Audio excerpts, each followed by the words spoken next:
영적 스승을 만나는 것은 큰 축복입니다. 저에게도 귀한 영적 스승들이 있습니다. 특별히 제가 몇 년 전에 교회 개척을 준비하고 있을 때 제가 참 존경하는 한 원로 목사님을 만났습니다. 목사님께서 여러 가지 목회 지혜를 나눠주셨는데 특별히 목사님께서 한 가지가 참 후회된다는 말씀을 하시더라고요. 다시 목회를 하신다면 이 점은 좀 바꿀 것이다. 제가 궁금해서 여쭤봤습니다. 무엇인가요? 그것은 바로 재물에 관한 설교, 재물에 관한 가르침을 훨씬 더 자주 했어야 하셨다는 말씀을 하십니다. 저는 그 말씀을 잘 마음에 새기고 매년마다 재물 시리즈로 말씀을 전하고 있습니다. 이것이 얼마나 중요한지 저는 늘 깨닫고 있습니다. 오늘 이 본문 역시 재물을 다루고 있습니다. 신명기 14장 22절에서 29절까지의 말씀을 우리 함께 경청하겠습니다.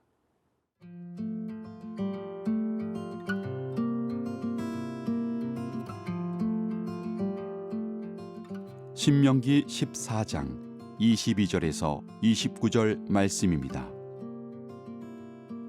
너는 마땅히 매년 토지 소산의 11조를 드릴 것이며 내 하나님 여호와 앞 곧 여호와께서 그의 이름을 두시려고 택하신 곳에서 내 곡식과 포도주와 기름의 11조를 먹으며 또 내 소와 양의 처음 난 것을 먹고 내 하나님 여호와 경외하기를 항상 배울 것이니라. 그러나 내 하나님 여호와께서 자기의 이름을 두시려고 택하신 곳이 내게서 너무 멀고 행로가 어려워서 내 하나님 여호와께서 그 풍부히 주신 것을 가지고 갈 수 없거든 그것을 돈으로 바꾸어 그 돈을 싸가지고 내 하나님 여호와께서 택하신 곳으로 가서 내 마음에 원하는 모든 것을 그 돈으로 사되 소나 양이나 포도주나 독주 등 내 마음에 원하는 모든 것을 구하고 거기 내 하나님 여호와 앞에서 너와 내 권속이 함께 먹고 즐거워할 것이며 내 성읍에 거주하는 레위인은 너희 중에 분깃이나 기업이 없는 자이니 또한 저버리지 말지니라. 매 3년 끝에 그 해 소산의 10분의 1을 다 내어 내 성읍에 저축하여 너희 중에 분깃이나 기업이 없는 레위인과 내 성중에 거류하는 객과 및 고아와 과부들이 와서 먹고 배부르게 하라. 그리하면 내 하나님 여호와께서 내 손으로 하는 범사에 내게 복을 주시리라. 하나님을 믿는 사람은 어떤 사람일까요? 하나님 닮은 사람입니다. 하나님은 후하게 베푸시는 분입니다. 거저 주시는 분입니다. 따라서 하나님을 사랑하는 사람 역시 하나님처럼 후한 사람입니다. 관대한 사람이 되어야 합니다. 우리 함께 22절, 23절 말씀 보게 되면 너는 마땅히 매년 토지 소산의 11조를 드릴 것이며 내 하나님 여호와 앞 곧 여호와께서 그의 이름을 두시려고 택하신 곳에서 내 곡식과 포도주와 기름의 11조를 먹으며 내 소와 양의 처음 난 것을 먹고 내 하나님 여호와 경외하기를 항상 배울 것이니라. 아멘. 이미 모세는 이스라엘 백성에게 11조의 중요성을 가르쳤습니다. 11조를 해야 함을 신명기 12장에서 분명하게 설명을 했습니다. 토지 모든 소산의 10분의 1을 당연히 하나님께 바쳐야 한다. 그런데 왜 굳이 이 11조에 대해서 또다시 모세가 이야기할까요? 나이가 들어서 전에 했던 말을 깜빡하고 또 하는 것일까요? 아닙니다. 왜냐하면 우리 인간은 재물에 대한 탐심이 워낙 많기 때문에 재물에 관한 한 하나님의 말씀을 듣고 또 들어야 하는 것입니다. 그래서 오늘 말씀처럼 여호와 경외하기를 항상 배울 것이니라. 하나님의 것의 10분의 1, 그렇죠? 우리가 가진 모든 것은 하나님의 것입니다. 그 10분의 1을 하나님께 돌려드리는 것은 모든 것이 하나님의 것임을 인정하고 또 선포하는 행위입니다. 그렇기 때문에 우리가 하나님 앞에 토지 소산의 10분의 1, 우리가 벌게 되는 모든 수입의 10분의 1을 드림으로써 우리는 하나님을 경외하는 것을 배우게 됩니다. 드리면 드릴수록 우리는 더욱 하나님을 경외하게 됩니다. 왜냐하면 하나님이 우리에게 주시지 않았다면 우리는 아무것도 얻을 수 없기 때문이죠. 하나님이 우리에게 허락하지 않으셨다면 우리는 땅도 집도 먹을 것도 마실 것도 입을 것도 없는 그런 사람들이 되었을 것입니다. 이 모든 것이 하나님으로부터 왔음을 기억하게 해주는 것이 바로 하나님께서 우리에게 허락하신 축복 가운데 10분의 1을 떼어 하나님께 기쁨으로 드리는 것입니다. 하나님의 것을 하나님께 드릴 때마다 우리는 다시 하나님을 두려워하게 되고 하나님을 경외하게 되고 하나님이 우리에게 그동안 베풀어 주신 축복과 사랑을 새롭게 깨닫게 되는 것입니다. 저는 여러분 모두가 하나님께서 베푸신 은혜를 늘 세워보며 하나님께 감사할 수 있기를 바랍니다. 특별히 큰 축복 앞에서뿐만 아니라 작은 축복 앞에 더욱 감사하게 되기를 바랍니다. 저는 가끔 장을 볼 때, 계란 한 판 살 때, 또 우유를 살 때 그렇게 순식간에 눈물 나게 감사할 때가 많습니다. 야, 우유가 떨어지면 우유를 살 수 있다니, 계란 먹고 싶은 계란을 살 수 있다니, 이 얼마나 큰 하나님의 은혜인가. 정말 마트에 가서 눈물 글썽인 적도 있습니다. 여러분, 우리는 매일매일의 삶 속에서 하나님이 허락하신 큰 것들뿐만 아니라 작은 것들에도 늘 감사할 수 있게 되기를 주의 이름으로 축복합니다.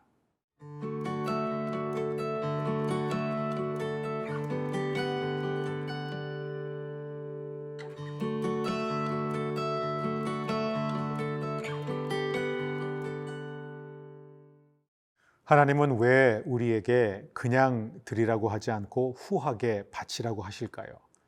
후하게 바쳐야만 우리가 하나님을 경외하기 때문입니다. 우리가 후하게 베풀지 않으면 우리는 하나님을 경외하지 않게 될 것입니다. 하나님을 경외하지 않은 사람은 하나님이 주신 모든 것을 당연하게 생각합니다. 그런 사람의 특징이 바로 교만해지는 것입니다. 하나님은 교만한 자를 대적하십니다. 그리고 교만한 자를 낮추실 것입니다. 저는 여러분 모두가 하나님이 주신 모든 것을 후하게 베풀 수 있게 되기를 축복합니다. 그래서 하나님은 또 한 가지를 말씀하십니다. 28절을 보게 되면 매 3년 끝에 그 해 소산의 10분의 1을 다 내어 내 성읍에 저축하여 너희 중에 분깃이나 기업이 없는 레위인과 내 성중에 거류하는 객과 및 고아와 과부들이 와서 먹고 배부르게 하라. 그리하면 내 하나님 여호와께서 내 손으로 하는 범사에 내게 복을 주시리라. 하나님께서는 범사에 저와 여러분에게 복을 주시고 싶어 하십니다. 우리의 손의 모든 행사를 경고해 주시기를 원하십니다. 그런데 그렇게 되려면 우리는 반드시 하나님의 말씀에 순종해야 합니다. 하나님은 우리가 어느 정도 후하게 바쳐야 되는지를 오늘 다시 자세하게 말씀하고 계십니다. 28절에 매 3년 끝에, 즉 이스라엘 백성들은 모든 토지 소산의 10분의 1을 매번 하나님께 바쳐야 했을 뿐만 아니라 더 나아가 3년마다 두 번째 11조도 하나님께 바쳐야 했습니다.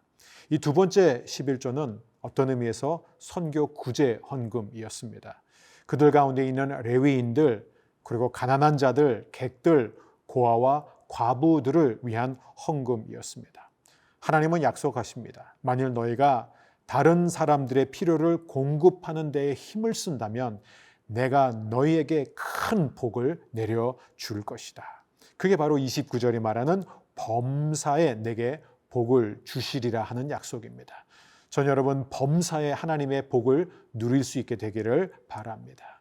누가복음 6장 38절 주라 그리하면 너희에게 줄 것이요 곧 후히 되어 누르고 흔들어 넘치도록 하여 너희에게 안겨 주리라. 너희가 헤아리는 그 헤아림으로 너희가 헤아림을 받을 것이다. 너희가 베푸는 그 베품으로 너희가 베품을 받을 것이다. 사랑하는 여러분, 오늘도 많이 베푸십시오. 여러분이 베푸시는 것만큼, 아니 그 이상 하나님은 분명히 갚아 주실 것입니다. 고린도후서 9장 6절입니다. 이것이 곧 적게 심는 자는 적게 거두고 많이 심는 자는 많이 거둔다 하는 말이로다. 적게 심지 않게 되기를 바랍니다. 저도 제 인생을 돌이켜보면 가장 두려워하는 것이 너무 적게 심지 않았나. 주님 앞에서는 그날 적게 심었것 때문에 후회하는 것이 아니라 많이 심은 것으로 인하여 감사할 수 있는 저와 여러분이 되기를 바랍니다. 어떤 사람들은요, 11조는 구약의 산물이다. 구약 시대에 해당되는 것이지 오늘은 더 이상 11조가 요구되지 않는다고 말합니다. 100% 맞습니다. 11조는 구약 시대의 산물입니다. 모세 율법 아래 살던 이스라엘 백성들도 10의 2조, 아니 그들은 평균으로 따지자면 모든 수입의 30%를 하나님께 바쳐야 했습니다. 율법 아래 살던 이스라엘 백성도 강제적으로 선택권 없이 모든 소득의 30%를 하나님께 바쳐야 했다면 그리스도 예수 안에서 영원한 생명을 받은 저와 여러분은 과연 30%로도 될까요? 우리는 하나님께 받은 은혜대로, 받은 은혜만큼 하나님께 드려야 됩니다. 하나님께 드린다는 것은 우리 주위에 있는 어려운 사람들을 돕는 것입니다. 저는 여러분 모두가 받은 만큼 베풀 수 있게 되기를 바랍니다. 그리고 또한 받을 만큼 더 넉넉하게 베풀 수 있게 되기를 주의 이름으로 축복합니다. 특별히 우리가 본받아야 하는 성도들은 고린도후서 8장에 등장하는 마게도냐 교회 성도들입니다. 바울은 그들을 엄청 칭찬합니다. 그 이유는 이들은요, 극심한 가난 중에서도 풍성한 헌금을 넘치도록 했기 때문입니다. 코로나19로 인해서 모든 사람들이 위축되어 있고 힘들어합니다. 이럴 때일수록 하나님의 말씀에 의지하여 그물을 깊은 곳에 던지기를 바랍니다. 내가 힘들고 내가 궁핍하지만 그럴수록 우리의 가난한 이웃과 곤고한 사람들을 돌볼 때 하나님께서 여러분에게 큰 복을 주실 줄 믿습니다. 사랑하는 여러분, 계산하는 성도는 항상 손해보게 되어 있습니다. 그러나 아낌없이 바치는 성도는 항상 풍성한 복을 누리게 될 줄 믿습니다. 한 가지만 기억하십시오. 내가 이렇게까지 베풀면 하나님이 갚아주시겠지, 그런 마음으로 베풀지 않기를 바랍니다. 하나님이 좋아서, 하나님께 감사해서, 하나님을 기쁘게 해드리기 위해서 그 한 가지 목적으로 바칠 때 그때 하나님께서 채워주실 것입니다.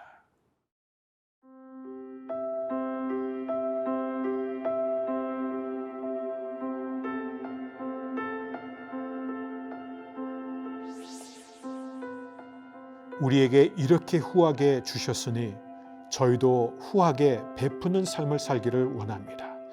오늘 생명의 말씀을 받은 모든 성도들마다 관대한 사람이 되게 하여 주옵소서. 받은 사랑만큼 베풀 뿐만 아니라 받을 축복만큼 드리는 하나님의 거룩한 백성 되게 하여 주옵소서.